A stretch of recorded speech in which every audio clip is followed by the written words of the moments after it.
Good morning, children. I am Parvati Miss, and I am your English teacher. And here we start English Unit 1, Reign of Love, and the name of the lesson is Life with Grandfather. See how here you can see the picture. And how many members are there in your family? Sometimes it may be a joint family and there are your grandfather, grandmother, uncle, etc. may be there. And this is our hero Raja, and he lived with his grandparents. See, everybody look at your text, my home. Everybody call me Raja. It is not my real name, but I like being called Raja. I lived with my grandfather and grandmother. They were my guardians. And what is the name of the boy in the story? Raja. And he lived with whom? His grandparents, grandfather and grandmother. They were his guardians. My mother died when I was young. My father left me with my grandparents who brought me up. Who brought Raja up? His grandparents. And we lived in a large house, but we were a small family. There were grandfather, grandmother, uncle and I. Then how many members are there in his Raja's family? 4 members. Who are they? Grandfather, grandmother, uncle and Raja. We had many relatives, but they lived in their own houses. Grandfather was a tall, strong man. He always spoke in a loud voice. He knew everyone in the village. People respected him. They came to him for advice and help. See, now there is a short description about Raja's grandfather. Grandfather was tall, strong man. How is your grandfather? Do you have grandfather in your house? How is your grandfather? Is he tall and strong? Does he love? Does he care you? Here, Raja's grandfather was a tall, strong man. He always spoke in a loud voice. He knew everyone in the village. People respected him.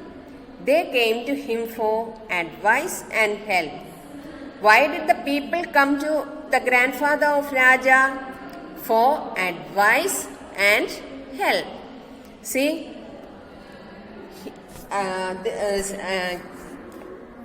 grandmother was kind and gentle. She took good care of me. She would follow me like a shadow, saying, drink this milk, or eat your food, or have your bath, or go to bed. I did not like this, but still I loved her very much. Do you have grandmother in your house? Maybe. Is she kind and gentle? Does she does he follow you like a shadow?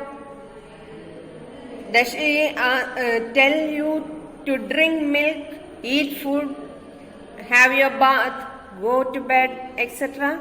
Yes, like that, Raja's grandmother is always following him. Like what? Like a shadow. And she says to him, drink this milk, eat your food, have your bath, or go to bed. Always she is giving some instructions to Raja. I did not like this. most of the children did not like the things like this. Raja also did not like this. But still I loved her very much. I hope that all of you love your grandmother very much. Like that, Raja also loves his grandmother very much.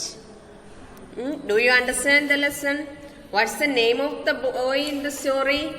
Raja. And he lived with his grandparents. What do you know about his mother? His mother died when he was young.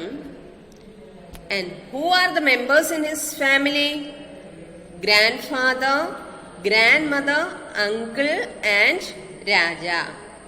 Now then you know about his grandfather.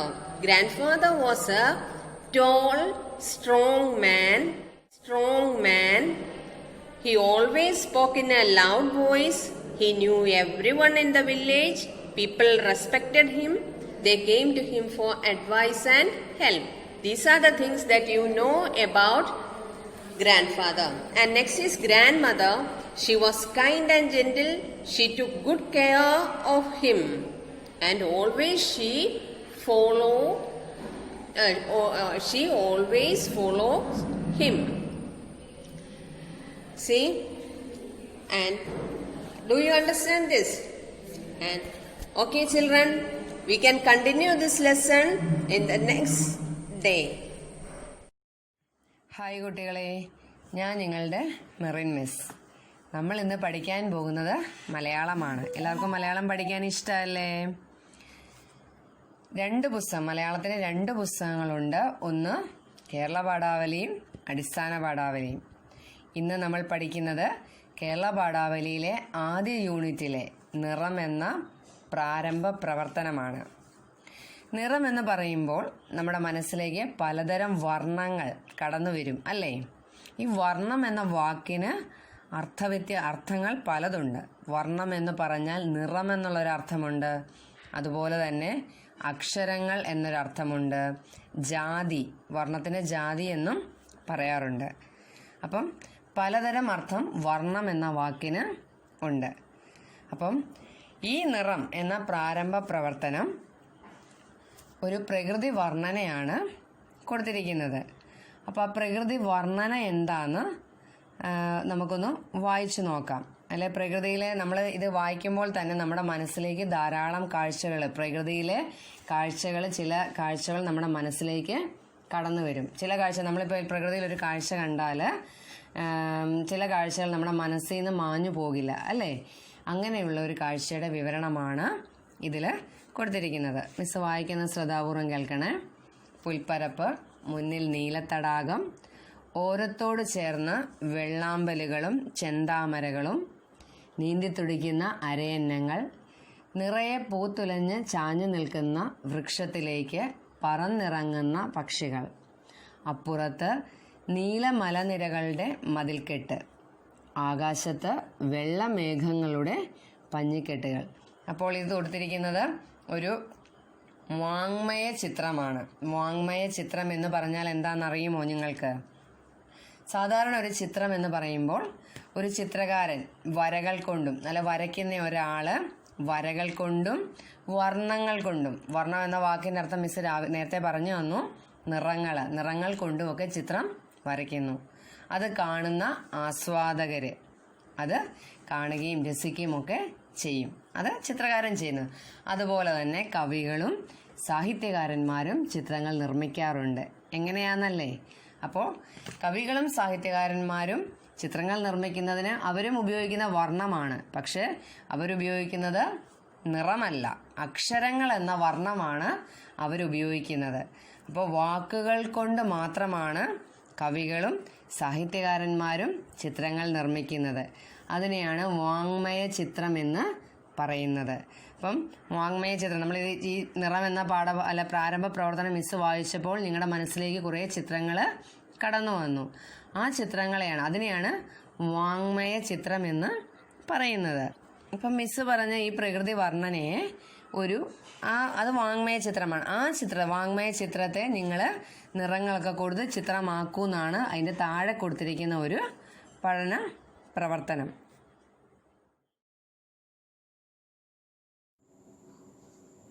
नमस्ते बच्चों, छठी कक्षा के Hindi class में सबका स्वागत. बच्चे कैसे हो? कुशल है ना?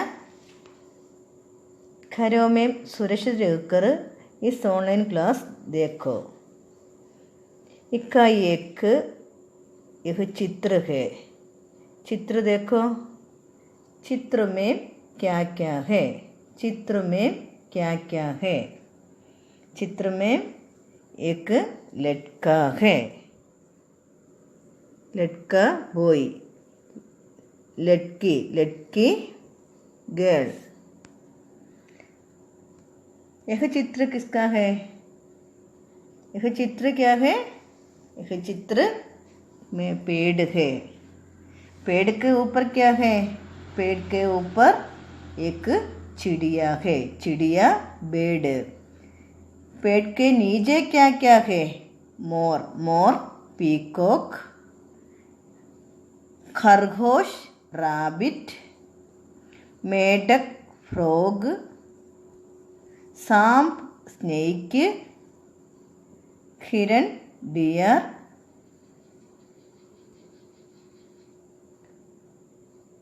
बच्चे कहाँ है? मेघ पर. मेघ बादल. मेघ का दूसरा शब्द बादल है. ഈ വേർഡ്സുകളെല്ലാം നമ്മൾ കഴിഞ്ഞ വർഷം പഠിച്ചതാണ്. 2 വേർഡ് വെച്ച് ബാക്കി എല്ലാം തന്നെ നമ്മൾ കഴിഞ്ഞ പ്രാവശ്യം പഠിച്ചിട്ടുള്ള വേർഡ്സുകളാണ് എല്ലാം.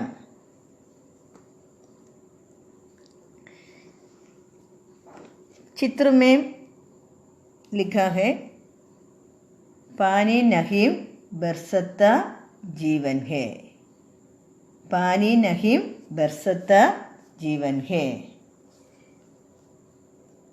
यह क्या है? इसका अर्थ क्या है? पानी क्या बरसता है?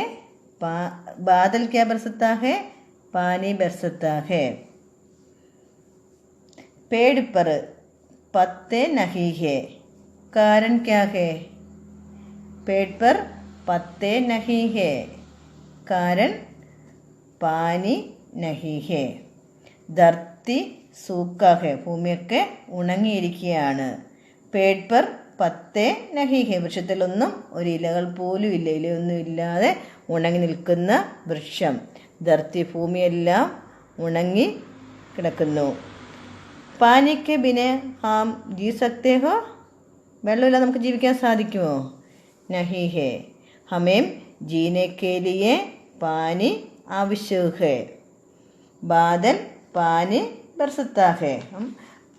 ബാദൽ ജീവൻ ബർസത്താ ഹെ. ജീവൻ ആണ് മേഘം വർഷിക്കുന്നത്. എന്തുകൊണ്ടാണ് അങ്ങനെ പറയുന്നത്? കാരണം എന്നാ? പാനി നഹി ഹെ ജീവൻ ബർസത്താ ഹെ. പാനി നഹി ഹെ ബർസത്താ ഹെ ജീവൻ. कारण यह है पानी जीवन का आधार है. पानी नहीं तो जीवन नहीं है. पानी के बिना जीना असंभव है. पानी के बिना जीना असंभव है. വെള്ളം ജീവിതത്തിൻ്റെ ആധാരമാണ്. വെള്ളമില്ലെങ്കിൽ ജീവനില്ല. വെള്ളം കൂടാതെ ജീവിക്കുക അസാധ്യമാണ്. इसलिए ऐसा कहते हैं. അതുകൊണ്ടാണ് പറയുന്നത് बादल जीवन बरसता है.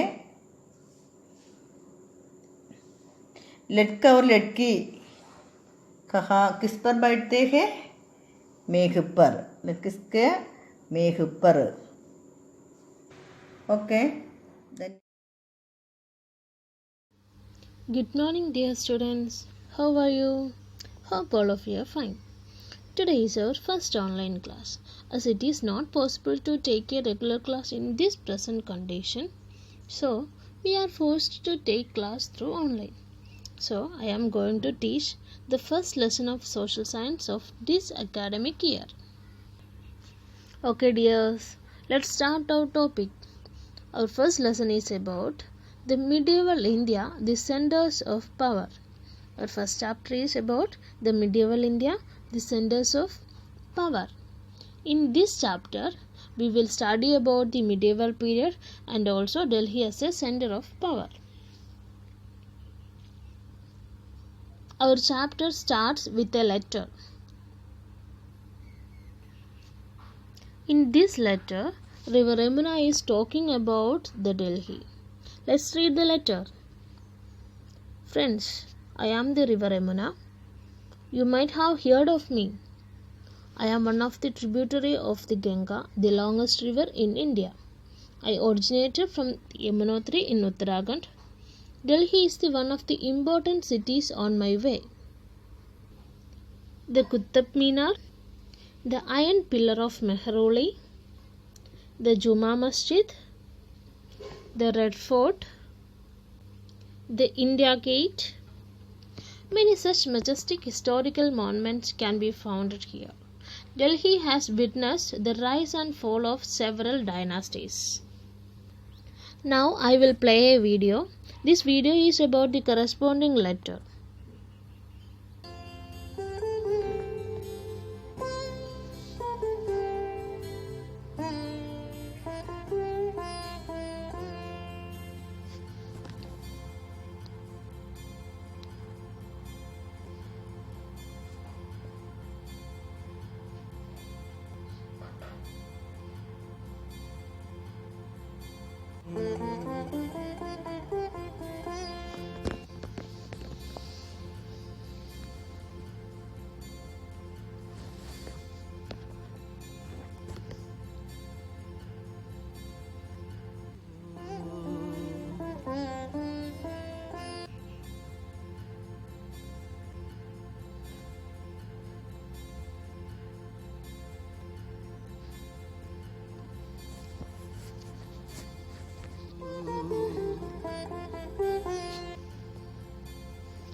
From this letter and video, we can understand that Ganga is the longest river in India.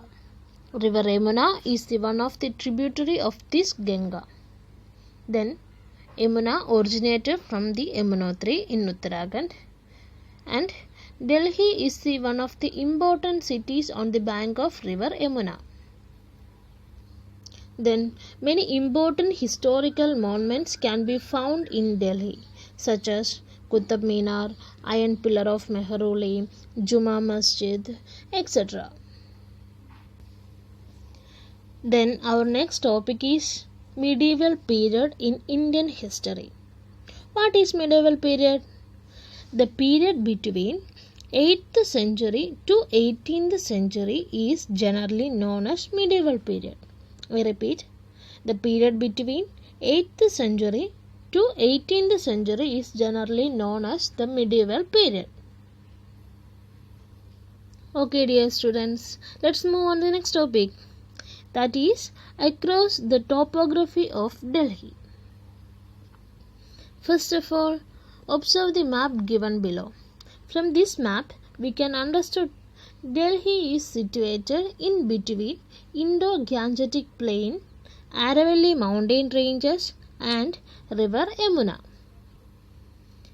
The next point is the fertility of the Indo-Gangetic Plain helped Delhi for the agricultural development.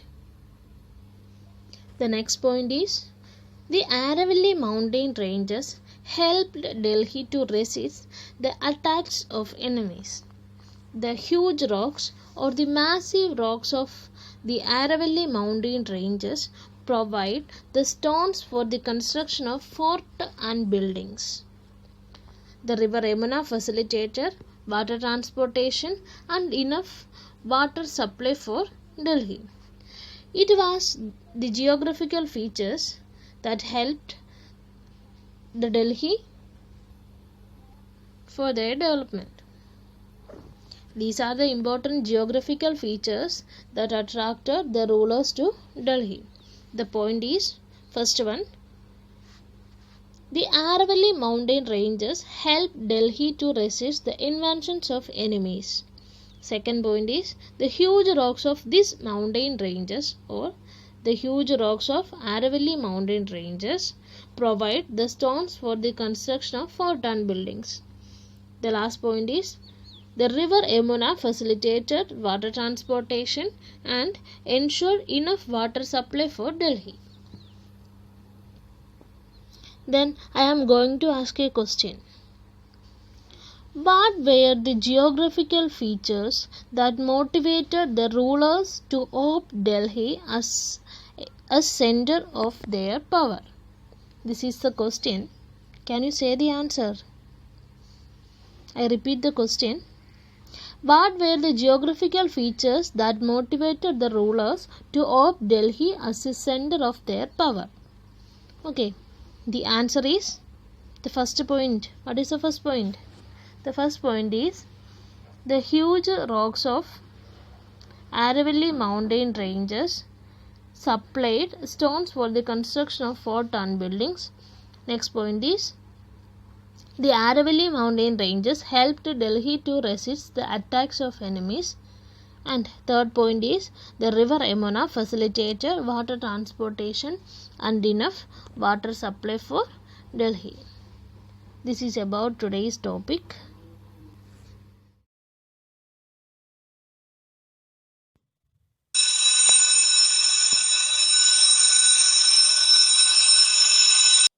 Good morning, children. Hope you remember how to divide a circle into equal parts using set square.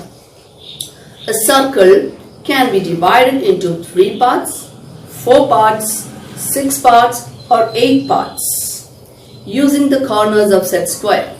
You remember, no? But a circle cannot be divided into 5 parts, 7 parts or 10 parts. Wasn't that a loss for us? So there must be some other method, isn't it? There must be some other method to divide a circle into these pieces. So we need some other method to divide a circle into other equal parts other than the ones which we have learned last year. Isn't it? Or in other words, we need some other method to draw and measure angles of different sides. I hope this much is clear to you. We measure length of a line starting with millimeter and centimeter. In the same way, we use small angles to measure all other angles. This angle is got by dividing a circle into 360 equal parts, because we consider that the angle of a circle is 360 degrees. The measure of this one part is 1 degree and it is written as 1 degree. An angle twice this measures 2 degree and an angle thrice this measures 3 degree and so on. Suppose I want to weigh my weight. What will I do? What do I need? I need a weighing machine. Suppose I want to measure my height. What do I need? I need a tape. Similarly, to measure an angle, we need an instrument called protractor. Do you know what a protractor is? A protractor is an instrument seen in your geometry box and it is used to measure the angle. Okay. When the line moves a bit, it is 1 degree, 5 degree, 10 degree and so on. We may say that angle made by the line and the bottom line or the line just above it is of measure 10 degree. The angle made by the line and the line marked 50 is of measure 50 degree. Okay, let me tell you something. We are already familiar with measuring the length of line segments using scale. Just look how we measure angles using protractor. We place the protractor over the angle to be measured, noting the point where the top of the line meets the line of the protractor. If it is meeting at 20, then the angle is of 20 degree. Clear? Similarly, to draw an angle of 30 degree, first we draw a line, we keep the protractor on it and note the point where it is 30 and mark the point. We remove the protractor and draw the line joining the vertex and the point marked now. Okay, is that much clear to you? We now learned how to measure using protractor. Also, we learned how to draw an angle of a certain measure using protractor. This year, we have learned how to draw angles of different measures. Let me remind you one thing. Last year, we learned how to draw a vertical line using the square edge of the set square in the chapter When Lines Join. Isn't it? So the vertical line, a line which is vertical to a baseline, is called to be an angle of 90 degree. This we can confirm using the set square also. Now let me tell you the classification of angles based on its measures. An angle is classified as acute angle, obtuse angle and right angle. Now let's see what is the peculiarity of acute angle. An acute angle is an angle whose measure is less than 90 degree but greater than 0 degree. An obtuse angle is an angle whose measure is more than 90 degree but less than 180 degree. A right angle is an angle whose measure is 90 degree.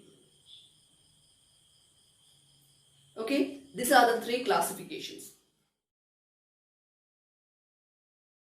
Now I am going to give a question, and without taking the protractor, without using the protractor, you have to classify the following angles as right angle, obtuse angle or acute angle. I think if I draw this, if I give the figure, you can do it as a homework and show me in the next class.